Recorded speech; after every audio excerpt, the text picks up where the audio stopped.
Hello student, आज के इस वीडियो में हम क्लास 9th सामाजिक विज्ञान के मॉडल प्रश्न पत्र को देखने वाले हैं जो 2024 की परीक्षा के लिए बहुत ज़्यादा इंपॉर्टेंट है। सामाजिक विज्ञान की परीक्षा 2024 में 2 मार्च को आयोजित की जाएगी प्रथम पाली में क्लास 9th के लिए।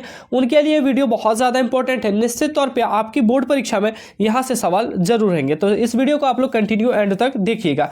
ये वीडियो झारखंड शैक्षणिक अनुसंधान एवं शिक्षण परिषद जो JCERT है उनके द्वारा जो मॉडल प्रश्न पत्र जारी किया गया उनके हम लोग एक एक कर सोल्यूशन देखेंगे। प्यारे बच्चों, जैसा कि आप सभी को पता है कि आपकी बोर्ड परीक्षा में कुल 40 प्रश्न पूछे जाएंगे और 40 के 40 ऑब्जेक्टिव प्रश्न रहेंगे। सारे प्रश्नों का एक एक अंक आपका मान निर्धारित है और आपकी जो परीक्षा है वो OMR सीट पर आयोजित की जाएगी, जिससे रिलेटेड 40 क्वेश्चन दिए गए हैं और बोर्ड परीक्षा में भी ऐसे ही एजेटिक सवाल आपको देखने को मिलेंगे। तो चलिए शुरू करते हैं। सबसे पहले हमारे पास जो क्वेश्चन है पहला नंबर, वो है कि जो जलभाग तीनों ओर से स्थल भाग से गिरा हो उसे क्या कहते हैं? उसे प्यारे बच्चों खाड़ी कहते हैं। यानी कि कहने का मतलब है, मान लिया जाए ये वाटर है, ये क्या है प्यारे बच्चों? वाटर है।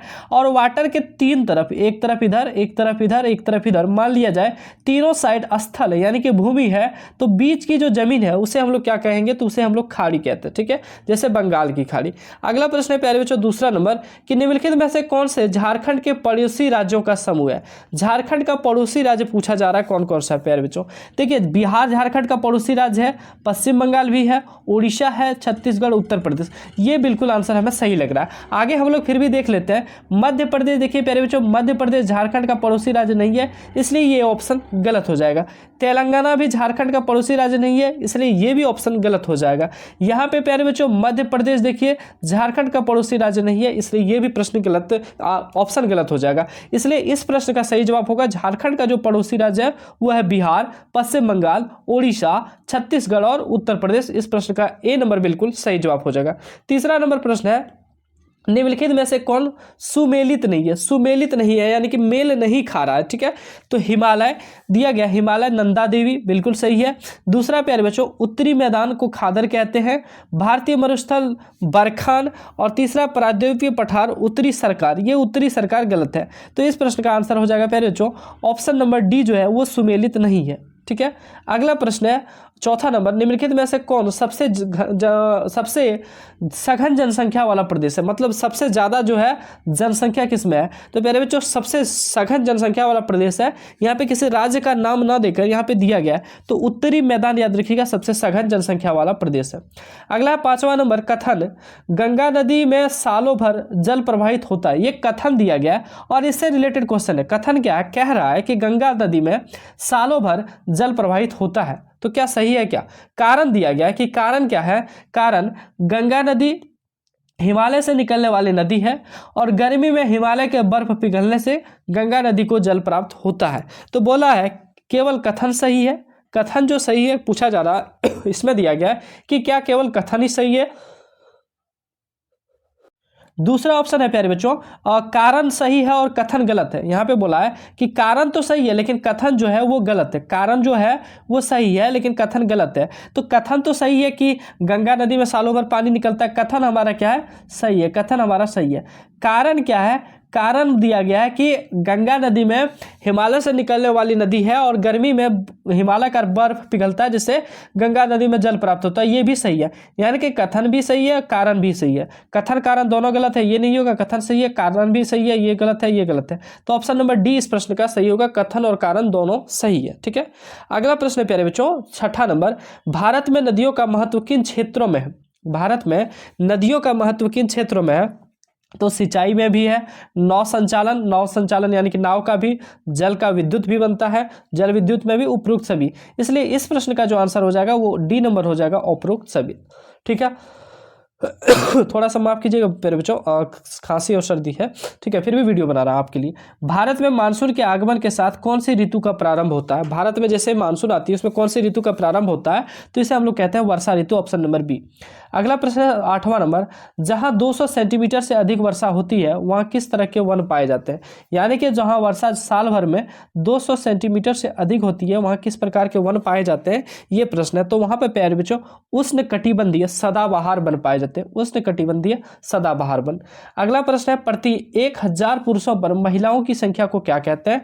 तो जनसंख्या अनुपात, जनसंख्या संरचना, लिंग अनुपात, आयु संरचना। तो इसे हम लोग कहते हैं प्यारे बच्चों लिंग अनुपात या फिर लिंगानुपात भी कहते हैं। लिंग अनुपात या फिर लिंगानुपात, यानी कि प्रत्येक 1000 पुरुषों पे कितनी महिलाएं हैं, प्रत्येक 1000 पुरुषों पे कितनी महिलाएं हैं, उसी को हम लोग कहते हैं लिंगानुपात। ठीक है। अगला है 10वां नंबर, निम्नलिखित में से कौन जन्म दर का सही अर्थ है? जन्म दर का सही अर्थ पूछा जा रहा है। ठीक है, तो यहाँ पे ऑप्शन दिया गया है, एक वर्ष में प्रति 1000 व्यक्तियों में जितने जीवित बच्चों का जन्म होता है, तो ये सही जवाब है। एक वर्ष में प्रति 1000 व्यक्तियों में जितने जीवित बच्चों का जन्म होता है। मान लिया जाए कि 1000 बच्चे जन्म लेते हैं, तो जितने जीवित होते हैं उसी को हम लोग बोलते हैं जन्म दर। तो ऑप्शन नंबर ए इसका सही है, ये बाकी ऑप्शन गलत है। अगला है प्यारे बच्चों कि किसी भी देश में कानून का सबसे बड़ा अधिकार किसको होता है? कानून बनाने का सबसे बड़ा अधिकार किसको होता है? तो किसी भी देश में प्यारे बच्चों कानून बनाने का जो सबसे बड़ा अधिकार होता है वो सांसद को होता है। ठीक है, पार्लियामेंट को होता है। अगला प्रश्न है प्यारे बच्चों, थोड़ा सा रुक जाइए। अगला प्रश्न है यहाँ पे 11वां के बाद 12वां नंबर, दक्षिण अफ्रीका में रंगभेद कब खत्म हुआ? दक्षिण अफ्रीका में रंगभेद कब खत्म हुआ, ये प्रश्न है। तो प्यारे बच्चों दक्षिण अफ्रीका में जो रंगभेद खत्म हुआ था वो 26 अप्रैल 1994 में खत्म हुआ था। ऑप्शन नंबर बी इस प्रश्न का बिल्कुल सही जवाब हो जाएगा।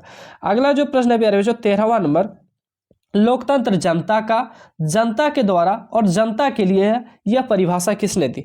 लोकतंत्र जो है वो जनता का, जनता के द्वारा और जनता के लिए है, यह परिभाषा किसने दी? तो अब्राहम लिंकन ने दिया था। ऑप्शन नंबर ए इस प्रश्न का बिल्कुल सही जवाब हो जाएगा। ठीक है। अगला प्रश्न है प्यारे बच्चों 14वां नंबर, संविधान सभा की पहली बैठक कब हुई? तो संविधान सभा की जो पहली बैठक हुई थी वो दिसंबर 1946 में हुई थी। दिसंबर 1946 में। ऑप्शन नंबर ए इस प्रश्न का बिल्कुल सही जवाब हो जाएगा। ठीक है, दिसंबर 1946 में।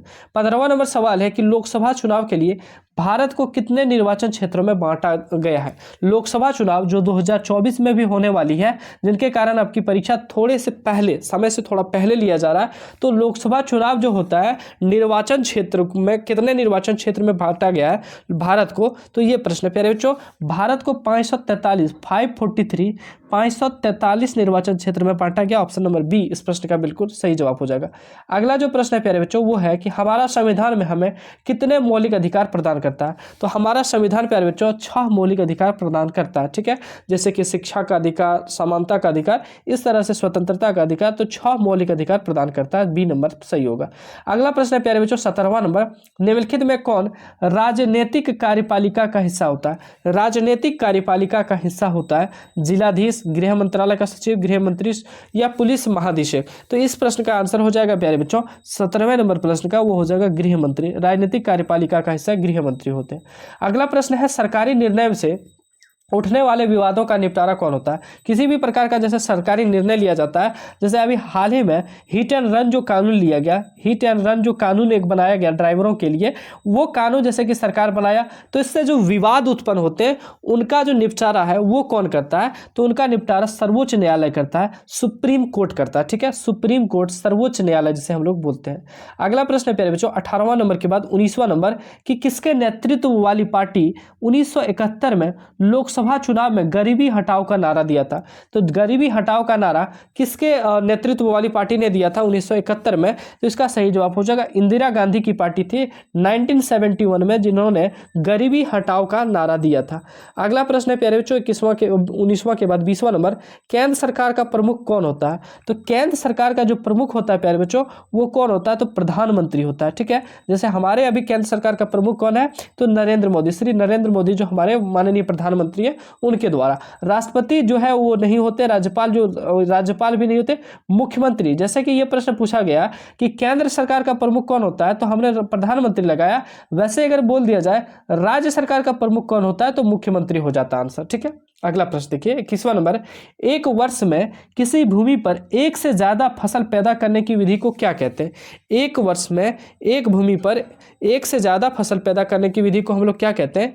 ये प्रश्न है। तो इसे हम लोग कहते हैं बहुविध फसल प्रणाली, बहुविध फसल प्रणाली। ठीक है, एक वर्ष में एक से ज्यादा फसल। अगला प्रश्न है प्यारे बच्चों 22वां नंबर, निम्नलिखित कथनों पे के संदर्भ में कौन सा कथन सत्य है। यहाँ पे चार चार स्टेटमेंट, चार चार कथन दिया गया है, पूछा गया है कौन सा कथन सत्य है। कथन है प्यारे बच्चों, पालमपुर में 450 परिवारों में से लगभग 1/3 परिवारों के पास खेती के लिए भूमि नहीं है। ये बात तो सही है, हम लोग देखे थे कि 1/3 जो है, 1/3 किसान ऐसे हैं जिनके पास अपनी जमीन नहीं है खेती करने के लिए, ठीक है, दूसरों से आश्रित होते हैं। तो ये तो बात सही है पहला वाला। दूसरा है कि पालमपुर में दुग्ध उत्पादन मुख्य आर्थिक क्रिया नहीं जी, वहां तो कृषि था। अगला है पालमपुर आसपास के गांवों और कस्बों में भली भांति नहीं जुड़ाव था, यह भी गलत है। अगला है पालमपुर में रोगियों के उपचार की कोई व्यवस्था नहीं है, यह भी गलत है। तो ऑप्शन नंबर सिर्फ 22वें नंबर प्रश्न का ए नंबर सही है, ठीक है प्यारे बच्चों। अगर आपको क्वेश्चन, अगर आप किताब पढ़े होंगे, बुक जो आपके एनसीईआरटी की, अगर उनको आप पढ़े होंगे तो बहुत सारे प्रश्न आपके खुद ब खुद कर सकते हैं। हालांकि हमें पता है कि आप नहीं पढ़े, तो आपको टेंशन नहीं लेना, जो हम लोग करा रहे हैं वो आप कीजिए।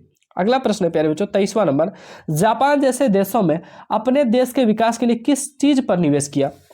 जापान जैसे देश में अपने देश के विकास के लिए किस चीज पे निवेश किया। तो इसका सही जवाब हो जाएगा शिक्षा पर निवेश किया था, ठीक है। अगला प्रश्न है, इनमें से कौन तृतीय क्षेत्रों के क्रियाकलापों में नहीं आते। तृतीय क्षेत्र में प्यारे बच्चों सेवा का काम आता है। तो इसमें पूछा जा रहा है कौन सेवा नहीं है। तो देखिए, बैंकिंग भी सेवा का क्षेत्र में आता है, और शिक्षा भी सेवा के क्षेत्र में आता है, और डी नंबर पर्यटन भी सेवा के क्षेत्र में आता है। लेकिन खनन जो है प्यारे बच्चों, खनन विनिर्माण, ये सब द्वितीय क्षेत्र में आते हैं। तो इसलिए इसका सही आंसर हो जाएगा ऑप्शन नंबर सी, क्योंकि यहाँ नहीं आते हैं। तो नहीं कौन सा नहीं आता, ऑप्शन नंबर सी।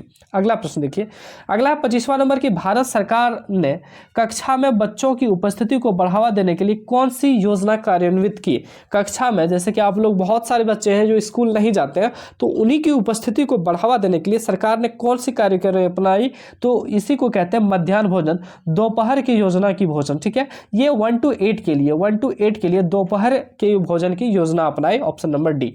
अगला प्रश्न है प्यारे बच्चों 26वां नंबर, निम्नलिखित में से कौन से राज्य में निर्धनता को कम करने के लिए अनाज के सार्वजनिक वितरण प्रणाली में सुधार किया गया। अनाज के सार्वजनिक वितरण प्रणाली, जैसे कि पीडीएस के द्वारा आपको भी अब अनाज मिलने लगा, लेकिन ये शुरुआत कहां से हुआ, किसमें सुधार किया गया। तो इसका सही जवाब हो जाएगा प्यारे बच्चों आंध्र प्रदेश एवं तमिलनाडु में, ठीक है। अगला प्रश्न है 27वां नंबर, निम्नलिखित में से भारत सरकार के किस कार्यक्रम के अंतर्गत अगर आवेदक 15 दिनों के अंदर रोजगार उपलब्ध नहीं कराया जाता है तो वह दैनिक बेरोजगार भत्ते का हकदार होगा। यानी कि अगर कोई मजदूर है, कोई भी काम करना चाह रहे हैं, और वह आवेदन देने से 15 दिन तक, अगर 15 दिन के अंदर उसे रोजगार नहीं मिलता है, तो सरकार उसे भत्ता देगी, बेरोजगारी भत्ता देगी। तो वह कौन सी योजना है। तो उसी का नाम है प्यारे बच्चों राष्ट्रीय रोजगार गारंटी योजना, ठीक है, राष्ट्रीय रोजगार गारंटी योजना। तो 27वें नंबर प्रश्न का हो जाएगा। यहाँ पे कोष है तो कोष नहीं होगा, राष्ट्रीय रोजगार गारंटी योजना अधिनियम है, या फिर इसी का नाम है मनरेगा, महात्मा गांधी वाला, ठीक है। इसकी जो स्थापना हुई थी वो 2005 में शुरुआत की गई थी, ये भी पूछा जाता है।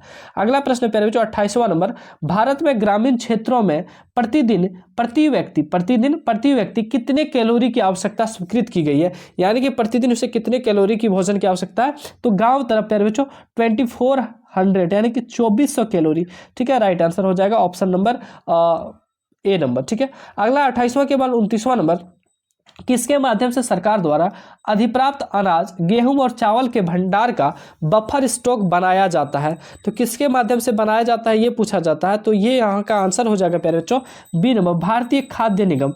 भारतीय खाद्य निगम के द्वारा जो है बफर स्टॉक बनाया जाता है, जैसे कि आपको पता होगा, जिसे हम लोग कोल्ड स्टोरेज कहते हैं, भारतीय खाद्य निगम के द्वारा बनाया जाता है। 30वां नंबर सवाल है प्यारे बच्चों कि सरकार द्वारा समाज के गरीब वर्गों में बाजार से कम कीमत पर अनाज का वितरण किया जाता है, इस कीमत को क्या कहते हैं। तो इस कीमत को कहते हैं प्यारे बच्चों निर्गम कीमत कहते हैं। क्या कहते हैं, निर्गम कीमत। जैसे कि आपको पता होगा कि अभी पीडीएस के द्वारा, जैसे कि आपके डीलर के द्वारा आपको 1 रुपया में क्या दिया जा रहा है, चावल दिया जा रहा है, गेहूं दिया जा रहा है। और अभी चावल का वर्तमान मूल्य बता सकते हैं तो 20 से 30 रुपया है चावल और धान की। तो देख रहे हैं कितना कम मूल्य में आपको प्रोवाइड कराया जा रहा है, तो निर्गम कीमत के आधार पर कराया जाता है। अगला क्वेश्चन है 31वां number, the spirit of laws नामक पुस्तक के रचनाकार कौन है। तो इस प्रश्न का सही जवाब हो जाएगा प्यारे बच्चों ए नंबर, इसका मॉन्टेस्क्यू, ठीक है। अगला प्रश्न है 32वां नंबर, फ्रांसीसी क्रांति के समय फ्रांस पर किसका शासन था। तो फ्रांसीसी क्रांति जब हुई तो उस समय फ्रांस पर किसका शासन था। तो ये शासन था लुई यहाँ पे 12वां दिया गया, क्या दिया, लुई 12वां का। X22 दिया है, यानी कि लुई 12वां का हो जाएगा 35वें नंबर प्रश्न का ऑप्शन 32वें नंबर प्रश्न का ऑप्शन नंबर डी हो जाएगा। प्यारे बच्चों, यहाँ से आपको एक प्रश्न है कि बताना है कि फ्रांसीसी क्रांति कब हुई थी, फ्रांसीसी क्रांति कब हुई थी। हालांकि इस प्रश्न का आंसर लुई 16वां होना चाहिए था, एक बार आप देख लीजिएगा। हमें लग रहा है इस प्रश्न का आंसर लुई 16वां होगा, तो आप भी अगर पता है तो आप इसे कमेंट सेक्शन में बता सकते हैं, लेकिन यहाँ पे लुई 12वां इस तरह से दिया गया है, ठीक है। लुई 16वां होना चाहिए, आप उसे कमेंट सेक्शन में बताइएगा। नवंबर के अपराधी कौन थे, तो नवंबर के अपराधी कौन थे, ये प्रश्न है प्यारे बच्चों। अगर आप पढ़े होंगे तो आपको पता होगा कि वाइमर गणराज्य के समर्थक, वाइमर गणराज्य के समर्थक। अगला प्रश्न 34वां नंबर की किसी समुदाय को दूसरे समुदाय से अलग रखना क्या कहलाता है, किसी भी समुदाय को दूसरे समुदाय से अलग रखना क्या कहलाता है, तो इसे हम लोग कहते हैं घेटो। क्या कहते हैं, घेटो। ऑप्शन नंबर ए इस प्रश्न का बिल्कुल सही जवाब हो जाएगा। भारत का प्रमुख वन महानिदेशक कौन था, भारत का प्रमुख वन महानिदेशक कौन था, ये प्रश्न है। तो भारत का प्रमुख वन महानिदेशक कौन था प्यारे बच्चों, तो इस प्रश्न का सही जवाब हो जाएगा ब्रैंडिस। अगला प्रश्न है सी नंबर आंसर होगा। अगला प्रश्न है झूम खेती को किस अन्य नाम से भी जाना जाता है, झूम खेती जो है उसे किस अन्य नाम से जाना जाता है, तो घुमंतू खेती, ठीक है। अगला प्रश्न है प्यारे बच्चों, भारतीय वन सेवा की स्थापना कब हुई, तो भारतीय वन सेवा की स्थापना जो हुई थी वो 1864 में हुई थी, 1864 में। ऑप्शन नंबर बी इस प्रश्न का बिल्कुल सही जवाब हो जाएगा, 1864। अगला प्रश्न है प्यारे बच्चों, फ्रांस की क्रांति कब हुई, तो फ्रांस की क्रांति कब हुई इसे आपको कमेंट सेक्शन में बताना है, इसे आपको कमेंट सेक्शन में बताना है, ठीक है। हालांकि इसका ऑप्शन क्या होगा वो तो आपको पता ही है, चलिए मैं ही बता देता हूँ। 1789 में हुई थी फ्रांस की क्रांति, 38वें नंबर का ए नंबर। 39वां नंबर सवाल है कि औपनिवेशिक सरकार ने अपराधी जनजाति अधिनियम कब पारित किया, अपराधी जनजाति अधिनियम कब पारित किया, तो ये जो पारित किया गया था प्यारे बच्चों, ये पारित किया गया था 1871 में, 1871 में अपराधी जनजाति अधिनियम पारित किया गया था। अंतिम प्रश्न है प्यारे बच्चों, रूस की क्रांति कब हुई थी, रूस की क्रांति कब हुई थी, तो 1917 में, 1917 में रूस की क्रांति हुई थी। प्यारे बच्चों, इस तरह से आपने सोशल साइंस के 40 महत्वपूर्ण इंपॉर्टेंट क्वेश्चन को देखा जो मॉडल पेपर में 2023 में दिया गया था, और इनकी परीक्षा आपकी 2 मार्च को आयोजित की जाएगी फर्स्ट पाली में। हालांकि यहाँ पे जो क्वेश्चन का लेवल है वो मतलब आसान ही है, उतना भी हार्ड नहीं है, आप कह सकते हैं इजी टू मॉडरेट है, आसान से थोड़ा सा मध्यम लेवल का है, हार्ड नहीं है। तो बस इसी प्रकार का पेपर आपके बोर्ड एग्जाम में आएगा, और हम इससे रिलेटेड और भी क्वेश्चन आपको कराएंगे जो बहुत ज़्यादा इंपॉर्टेंट है। तो बने रहिए हमारे साथ इस यूट्यूब चैनल पे न्यूज़ विद एस्पिरेंट्स पे। सब्सक्राइब नहीं किए तो सब्सक्राइब जरूर कर लीजिए ताकि आने वाली और भी वीडियोज़ के नोटिफिकेशन आपको मिलते रहे। साथ ही साथ अगर आप व्हाट्सएप ग्रुप में ऐड होना चाहते हैं, नहीं हुए हैं, तो 9835146164 पर मैसेज करके आप व्हाट्सएप ग्रुप में ऐड हो सकते हैं। वहां पे आपको यूट्यूब वीडियोस का लिंक हमेशा मिलते रहेगा। मिलते हैं नेक्स्ट वीडियो में, तब तक के लिए इस वीडियो को अपने दोस्तों में शेयर कीजिए और पढ़ते रहिए। धन्यवाद।